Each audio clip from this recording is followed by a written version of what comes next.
ఎలా తీయగలదు అంటే ఆవిడ ఈ షట్పదమై పంచేంద్రియములు మనస్సు అన్నాన్ని బాగా తిని లోకము వైపుకు తిరిగేటట్టు చేయగలిగిన ఆవిడే చేస్తుంది. మాయామానుష రూపంతో ఉంటుంది అమ్మవారు. అందుకే సుందరకాండలో ఒకే సీతమ్మ రావణాసుడు కోలా కనపడింది, హనుమకి ఒకలా కనపడింది.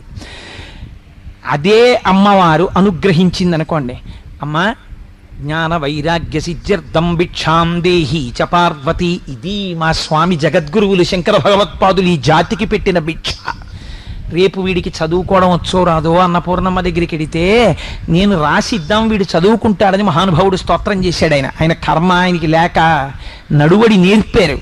అక్కడికి వెళ్ళి అడగాలి, అమ్మ నాకేమిస్తావో తెలుసా? అన్నంతో పాటు జ్ఞాన వైరాగ్య సిద్ధ్యర్థం, నాకు జ్ఞాన వైరాగ్యములను కూడా అయ్యి అనుభవించిన సుఖము సుఖము కాదు, నేను ఈశ్వరుణ్ణి చేరుకోవాలన్న జ్ఞానాన్ని నాకు